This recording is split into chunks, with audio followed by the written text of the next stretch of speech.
Chapter 1 of The Science of Getting Rich by Valence D. Wattles. The Right to be Rich.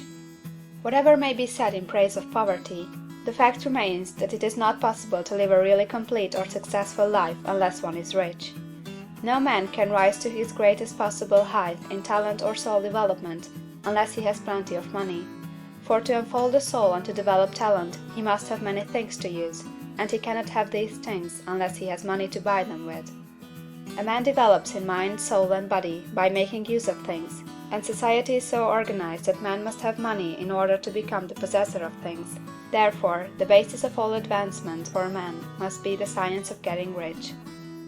The object of all life is development, and everything that lives has an inalienable right to all the development it is capable of attaining. Man's right to life means his right to have the free and unrestricted use of all the things which may be necessary to his fullest mental, spiritual, and physical unfoldment, or, in other words, his right to be rich. In this book, I shall not speak of riches in a figurative way.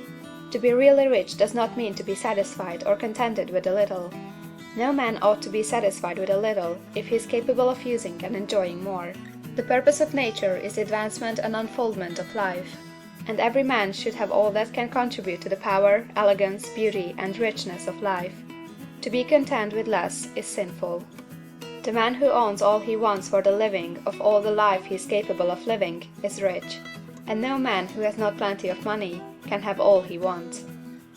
Life has advanced so far, and become so complex, that even the most ordinary man or woman requires a great amount of wealth in order to live in a manner that even approaches completeness. Every person naturally wants to become all that they are capable of becoming. This desire to realize innate possibilities is inherent in human nature. We cannot help wanting to be all that we can be. Success in life is becoming what you want to be. You can become what you want to be only by making use of things, and you can have the free use of things only as you become rich enough to buy them. To understand the science of getting rich is therefore the most essential of all knowledge. There is nothing wrong in wanting to get rich. The desire for riches is really the desire for a richer, fuller, and more abundant life, and that desire is praiseworthy. The man who does not desire to live more abundantly is abnormal, and so the man who does not desire to have money enough to buy all he wants is abnormal. There are three motives for which we live. We live for the body, we live for the mind, we live for the soul. No one of these is better or holier than the other. All are alike desirable, and no one of the three, body, mind, or soul, can live fully if either of the others is cut short of full life and expression. It is not right or noble to live only for the soul and deny mind or body, and it is wrong to live for the intellect and deny body or soul.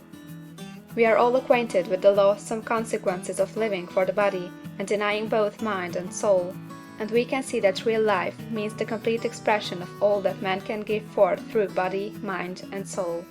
Whatever he can say, no man can be really happy or satisfied unless his body is living fully in every function, and unless the same is true for his mind and his soul. Wherever there is unexpressed possibility, or function not performed, there is unsatisfied desire. Desire is possibility seeking expression, or function seeking performance. Man cannot live fully in body without good food, comfortable clothing, and warm shelter, and without freedom from excessive toil. Rest and recreation are also necessary for his physical life. He cannot live fully in mind without books and time to study them, without opportunity to travel and observation, or without intellectual companionship. To live fully in mind, he must have intellectual recreations, and must surround himself with all the objects of art and beauty he is capable of using and appreciating. To live fully in soul, man must have love, and love is denied expression by poverty. A man's highest happiness is found in the bestowal of benefits on those he loves. Love finds its most natural and spontaneous expression in giving. The man who has nothing to give cannot fill his place as a husband or father, as a citizen, or as a man. It is in the use of material things that a man finds full life for his body, develops his mind, and unfolds his soul. It is therefore for supreme importance to him that he should be rich. It is perfectly right that you should desire to be rich. If you are a normal man or woman, you cannot help doing so. It is perfectly right that you should give your best attention to the science of getting rich. for it is the noblest and most necessary of all studies.